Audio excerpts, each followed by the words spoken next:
A discovery unlike any other has been made, one that has shaken the foundation of modern astronomy.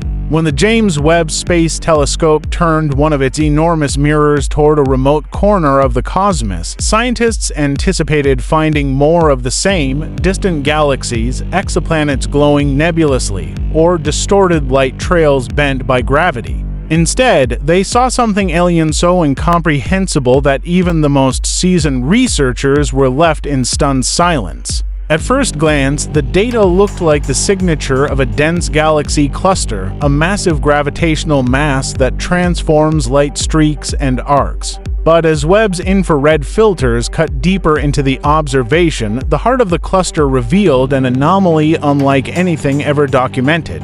It wasn't a star, a black hole, or even a dearth of stars. It was a void absolute and perfect. Not dark matter, not dust, but a place where light, energy, and even space itself appeared to reject existence. Unlike a black hole, which bends and consumes, this void seemed to repel reality as a whole.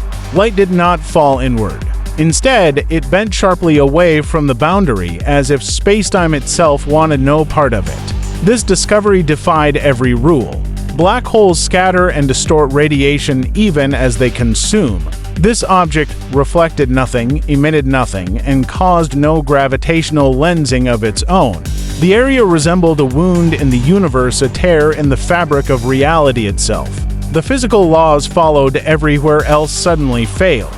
It was not just invisible, it was anti-existence. Supercomputers across the globe were put to work in the following days, imagining possible outcomes. Could it be a collapsed structure from the dawn of the universe, a relic from a time when physics operated differently? Could it be a dimensional break, a breach in the cosmic web itself? None of the models matched what Webb had captured. The only scenario that came close was one long considered purely hypothetical: a naked singularity, exposed and uncontained, interacting directly with the cosmos. For decades, this had been dismissed as impossible and unstable, the product of flawed equations. Yet now, here it was, glaring back through the telescope. Even more unsettling was what appeared just beyond the void. When image processors pushed the data further, faint arcs of light and delicate lines began to emerge, patterns too symmetrical to be natural. Curves intersected at perfect angles. Glowing nodes formed lattice-like connections, as though arranged by deliberate geometry. It wasn't enough to prove intelligent design, but it was far too precise to dismiss as chance.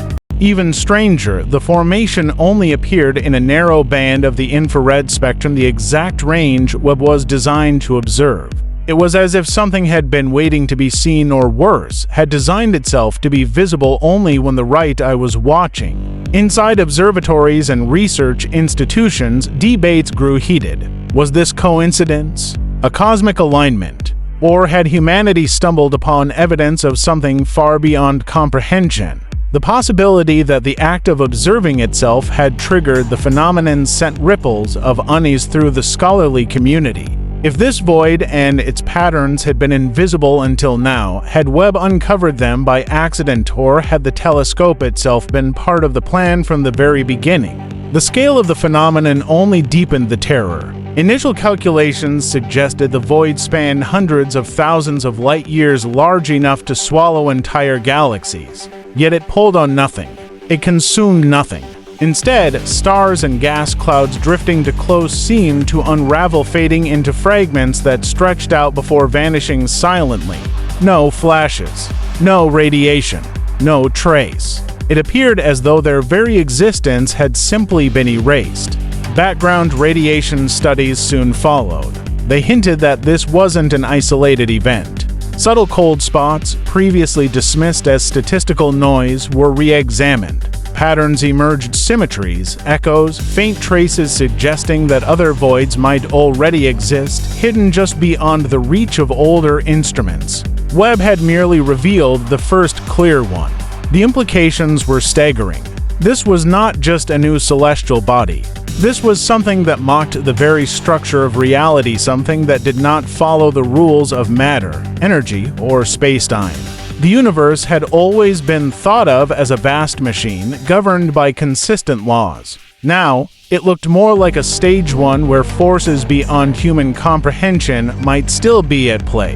And perhaps most unnerving of all, the geometry lingering at the edge of the void seemed to suggest intent. Whether natural or not, whether ancient or new, the universe had sent a message through Webb's lens. It was not simply a reminder of how small humanity is in the grand scale of existence. It was an indication that the universe might not be as apathetic as previously thought.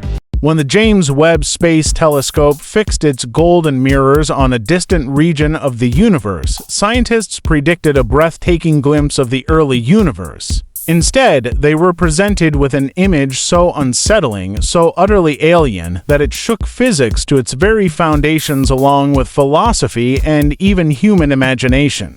At first, the observation looked like any other deep field capture. Faint galaxies arcing into distorted streaks, their light bent by the enormous gravity of unseen structures. However, at the heart of this magnificent display lay something completely novel: a void. Not empty space, not dark matter, not a black hole. Something far stranger.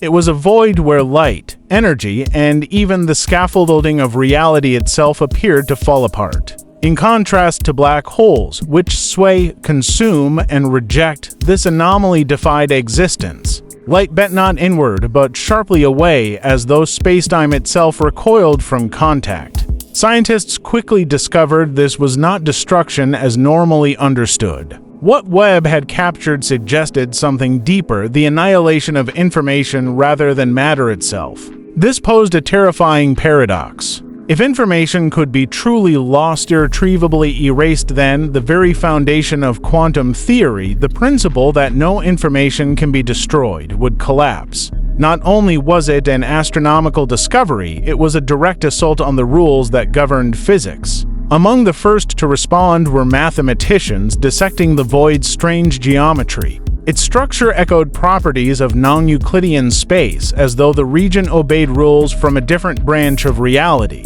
To some, it resembled a wormhole, but one with no exits, terminal on all sides. Philosophers argued it might represent entropy incarnate, a local manifestation of the universe's eventual heat-death crystallized into the present moment. Theologians entered the discussion not to assert divinity, but to confront the possibility that forces existed not merely within the universe, but outside of time itself, consuming it from within. The image was not merely studied. It was treated like an artifact, as if it had been retrieved from a realm beyond existence. Analysts pored over every pixel, seeking meaning. What they found unsettled them further. A faint lattice of arcs and glowing nodes seemed to form a symmetry around the void, too precise to dismiss as random, too fleeting to confirm as designed. Some argued it was a natural artifact of light bending. Others whispered a darker reflection, perhaps it had been meant to be seen. What made the phenomenon even more disturbing was its singularity. When other observatories turned their instruments toward the same region, they saw only the void. The symmetry, the delicate arrangement of light never reappeared. It was as though Webb, with its singular sensitivity, had received a one-time glimpse. Some researchers theorized that the image itself had been a quantum event collapsing once observed, never to be repeated. Others argued it was a message, not in words or symbols, but in structure intended only for the first eye that looked upon it. Then came the most chilling revelation of all. This picture's illumination had traveled nearly 13 billion years to reach Earth. Whatever the rupture was, it had formed near the dawn of time itself, and yet its presence remained unchanged, undiminished, stable, eternal. It was not a passing anomaly, but a permanent wound in the cosmos, older than galaxies, older than stars, older than light itself.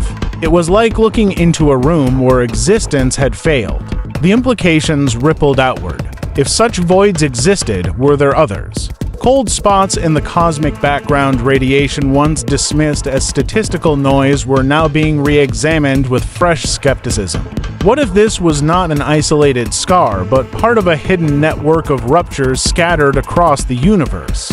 If so, had humanity just stumbled upon the first and most obvious indication that everything could unravel? The arguments raged, but beneath the disputes ran a common undercurrent of dread. There was no wonder in this discovery. It inspired unease. It felt wrong not in the sense of faulty data, but in the way something familiar becomes grotesque when just slightly misaligned, like a smile held too long or a melody played one note off. The same strangeness pervaded the void, a dissonance, a sense that the universe itself was showing a face it was never meant to reveal. And now the image exists captured, processed, and seared into human consciousness. A silent place where even the laws of reality fail, staring back at us through the mirror of a telescope. A reminder that the universe isn't just vast and beautiful, but also dark, indifferent, and capable of producing things that defy comprehension. The Webb telescope was built to uncover the origins of light. But in doing so, it may have revealed the first true glimpse of darkness, not the absence of illumination, but the absence of being itself. Some discoveries call for investigation. This one feels more like a warning.